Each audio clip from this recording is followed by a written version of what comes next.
Any updates with Poop Shoot? No, I still can't figure out the malfunction. Did he come with a manual? What does that say could be the problem? Yeah, like B-Movie Poop Shoot comes with an owner's manual. Listen, I only work here. I don't know how things work. Same here, same here. Look, I'm not sure what this possibly means, but it almost seems like the Poop Shoot is becoming something else. Something else? What do you mean? I don't know, like a portal or something. A portal? Seriously? A portal to where? I haven't the foggiest. Ah, geez. Seems concerning. Tell me about it. Oh, hello everybody. Welcome to a new episode of B-Movie Enema the series. That over there is Nurse Disembody. This guy right here is Jeff Arbuckle, B-Movie proctologist, and one very confused guy. You see, I sit here at the edge of the great B-Movie Poop Shoot, and it poops out movies for me and the lovely nurse to discuss and sometimes dissect, or at least that's what it should do. Last week, something weird happened, and the Poop Shoot is not quite feeling himself. At least he gave us a good one to watch in the big dollhouse, but I fear that things may be a lot less predictable. I get down in there, and it doesn't look like it normally does. It was clogged, which I was able to clear out last time, but things are getting really weird down there. It's like it's becoming, I don't know, like a portal or something. And as you probably heard, Nurse Disembody and I don't know where this portal goes to and what it might bring to us. Speaking of what it should be bringing to us, we should be expecting this week's movie any minute now. Oh. And there we are. Sounds like this week's movie is on its way now. That doesn't sound like the Poop Shoot.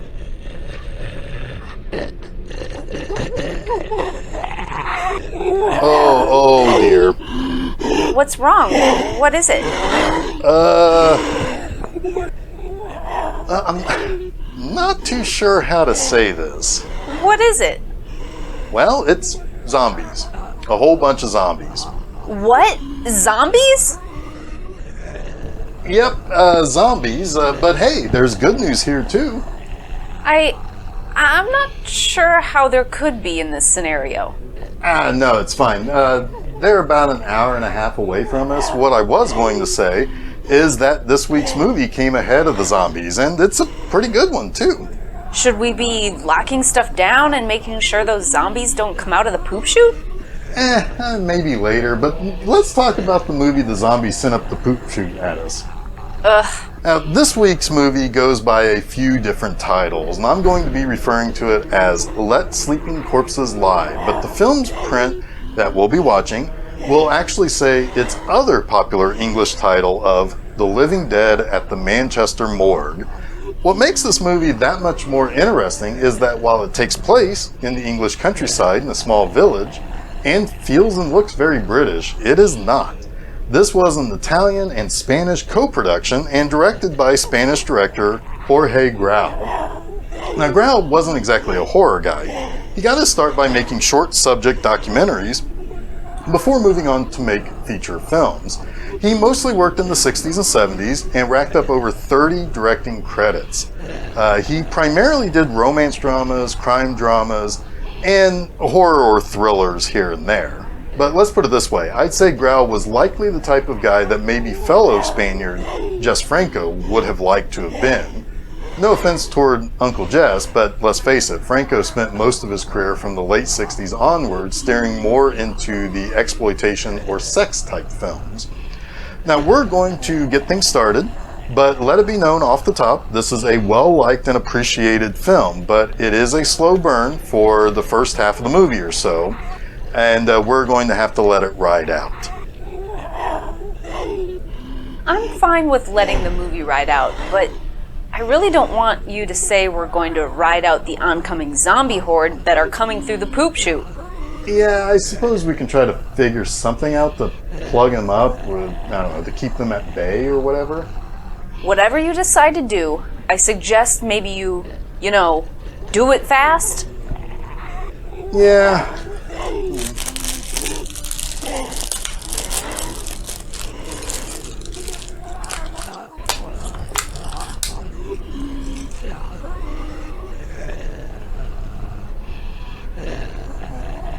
This isn't fast.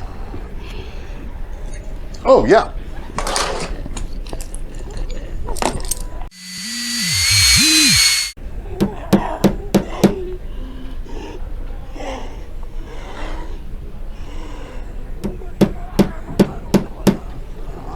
Are you sure that's going to work? Have you ever heard of a zombie that was able to operate a doorknob? Well, no, I guess I haven't. See? The problem will be solved in no time at all. Well, that sounds swell. Oof. Alright, quick break here. So, where are we with the Let Sleeping Corpses Lie? Well, George is a real jerk-ass. Yeah, he really kind of is.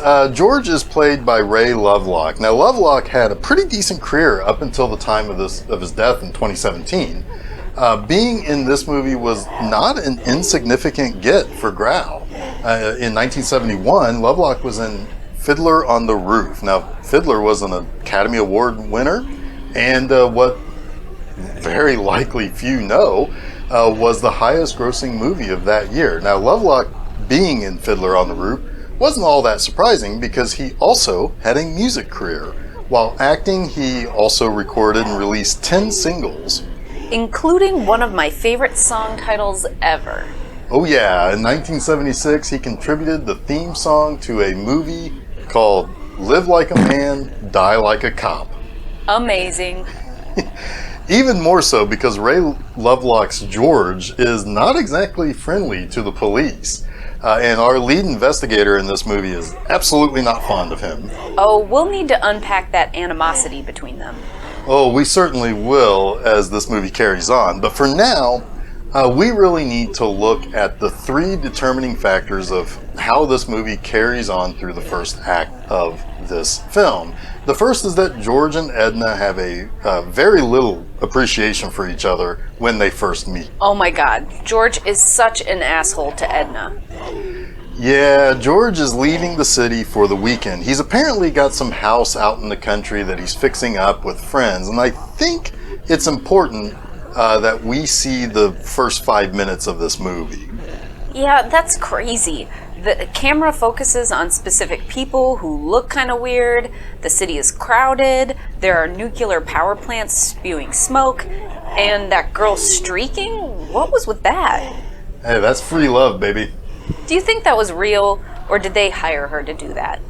I really have no idea. She's just there all of a sudden and going full tits out in the street. Yeah, it was crazy. So George leaves town and he has a literal run-in with a woman who is also in this patch of countryside. This is Edna, played by Christina Galbo. Galbo mostly starred in European horror films like The Killer Must Kill Again and What Have You Done to Solange? In this, it seems as though Edna is a bit absent-minded. She says that she was tired from driving when she hit Ray's motorcycle at the petrol station, and he can get the bike fixed, but the most important thing was that this thing that he was carrying that looked like a fertility idol or something was undamaged. What was that thing he was traveling with? Why did he have that? That's a great question because it was one that I had myself. I have no idea why George had to be an antiques dealer. I literally only think that was a plot point because of what the coroner who comes along later makes the investigator think of George and Edna. George is such a jerk to Edna. I hate him out of the gate. Yeah, George is pissed at Edna for wrecking his bike. That's fine. I can kind of understand that he's upset about that. But then he demands that she take him where he's trying to go. Maybe not an unreasonable request. However, Edna can't really do that. She's going to her sister's, and she's kind of cagey about that trip to her sister's place. They're kind of stuck here. Edna does respect the fact that she probably does need to do something for crashing into his bike, but George is not willing to understand her situation either. He's just so condescending the whole time in this first part. Yeah, and I think I know why he is. I think he's written to just be a city guy who maybe isn't all that interested in what these people outside the city think or want.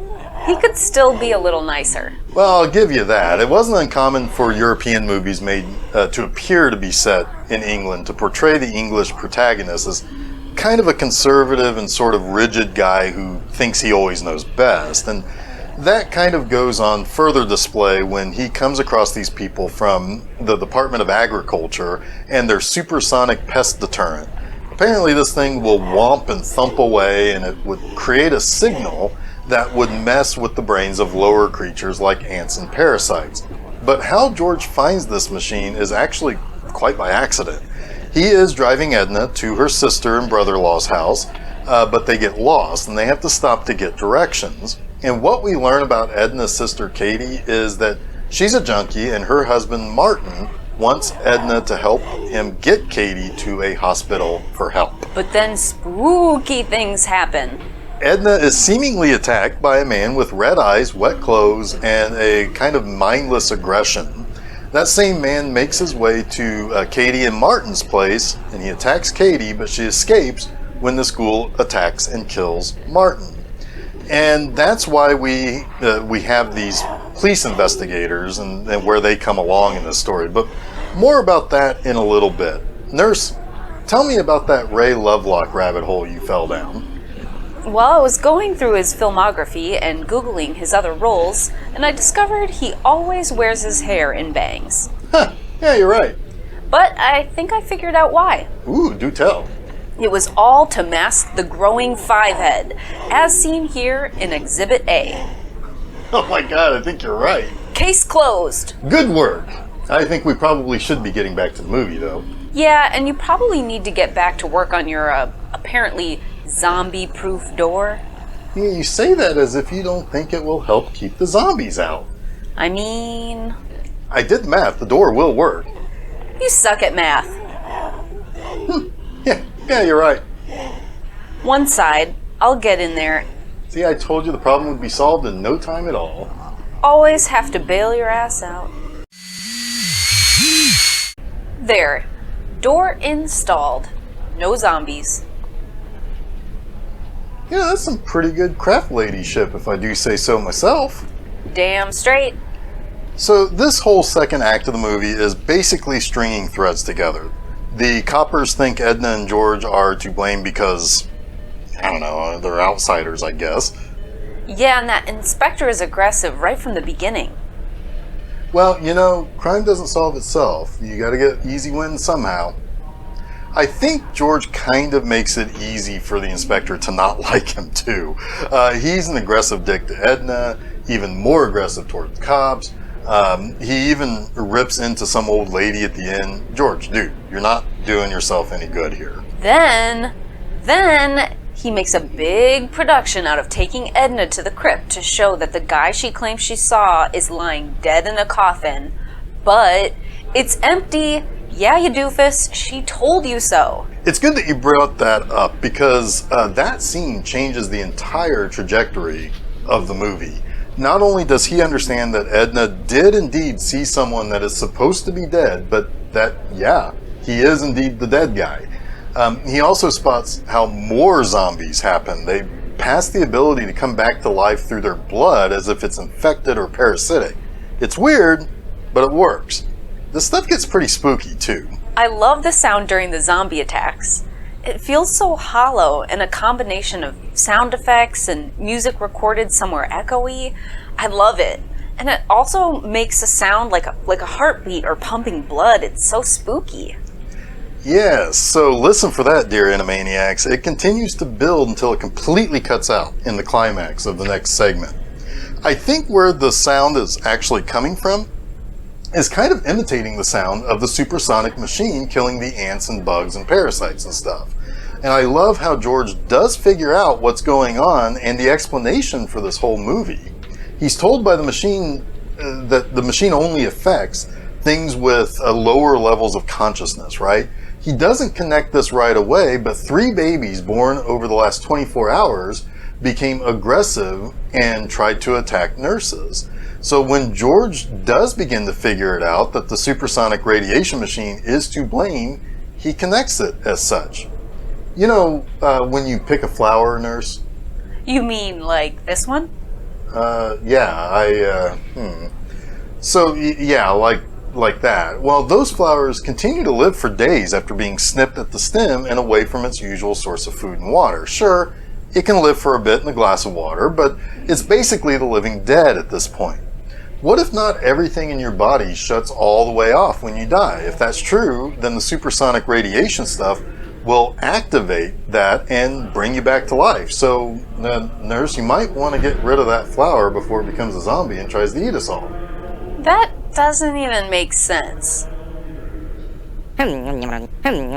Gah! See? That's the dumbest thing I've ever seen.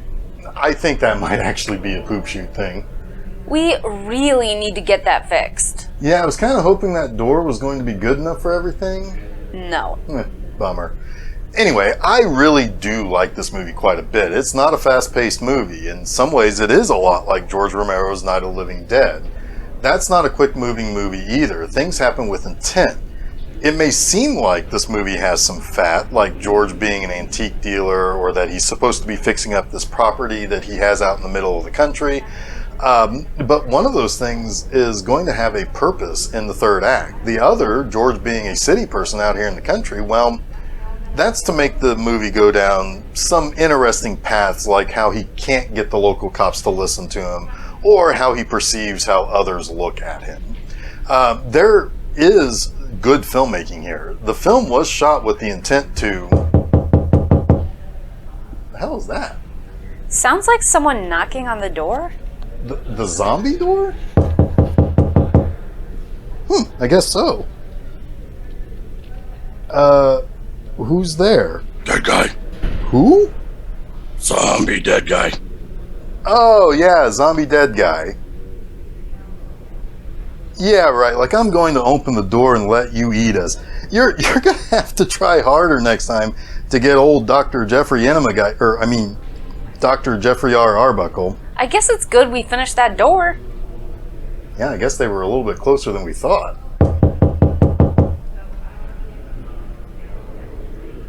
Who is it? Flowers. Flowers for whom? Mr. Argerbarber. I'm sorry, I didn't catch that. Plumber. Dude, you're that zombie dude. Candygram. Let's get back to the movie. We'll get rid of Mr. Dead Guy here in the meantime. You know, it's not every day you see a man open hand slap another man. No, you really don't. Man, that inspector hated George. And there's that one line about George's long hair and his clothes. Yeah, let's not repeat that line. Yeah, that's probably for the best. Now, I understand this is absolutely stupid and probably wouldn't fly today, but I love how all in the inspector was on hating George and Edna, but mostly George immediately. From moment one, the inspector hated George. And that's why it was easier later on to make the inspector believe that George and Edna were Satanists because of the desecrated dead bodies messing around at the cemetery's chapel, and guess what returns? George's little fertility idol. Indeedy doody, I love it, because the coroner brings all this up and suggests that they are Satanists, and the inspector is all like, yes, they must be. If only I could get my bloody hands on them.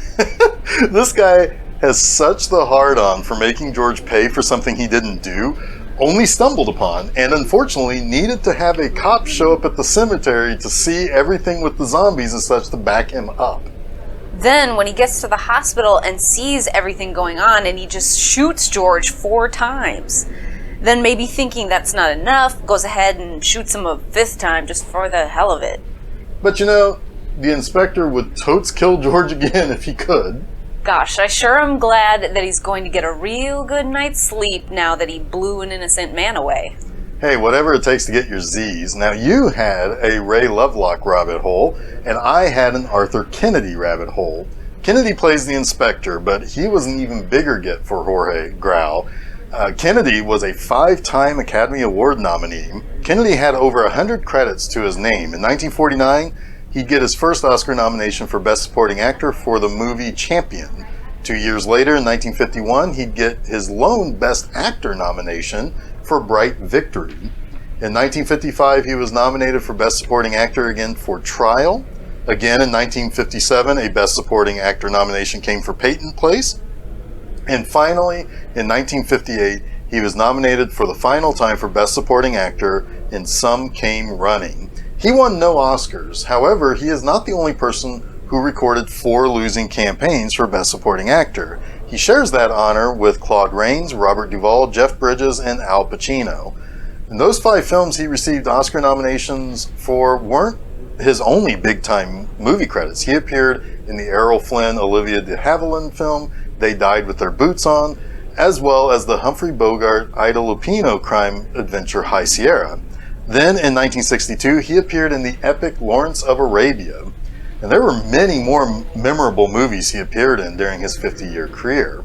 But a year after this film's release, Kennedy's wife, Mary, passed away. And Kennedy, struggling with that, as well as failing eyesight, alcoholism, and thyroid cancer, really kind of began losing interest in being in movies.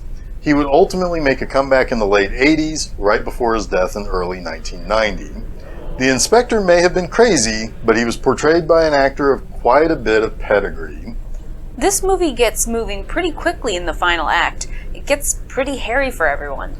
Yeah, in quick succession we see Edna get attacked by Martin. She's injured and needs to be taken to the hospital. George gets ambushed by the cops but escapes from the station to get Edna. George also has learned that the machine has expanded the range from 1 mile radius to 5 miles. That means that the signal can now reach the hospital, and that means the living dead are now creating problems and looking for food. And they find this poor nurse. Oh my god, she got it the worst. Yeah, it was pretty gnarly.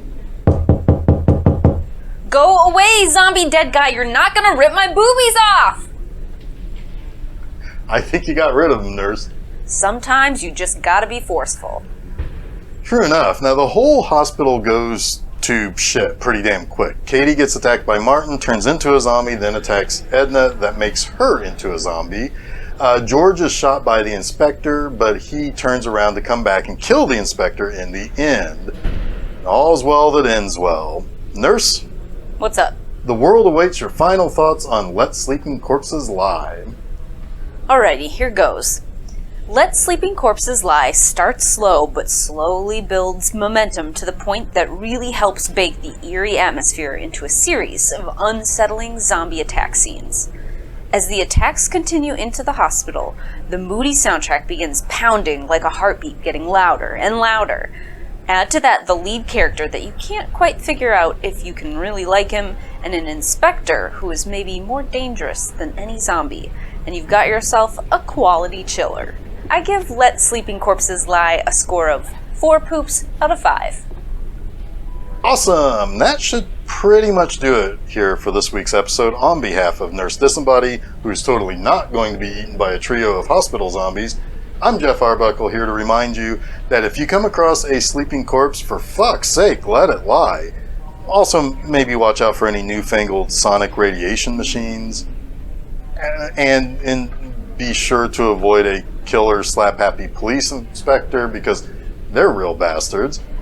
And also probably don't park your motorcycle right behind someone at a gas station. You never know if they're going to accidentally back into you and cause all sorts of problems with zombies and weirdo small towns. And you know what? Just don't do anything. If you do nothing, zombies won't happen. Really stuck the landing there. Thanks.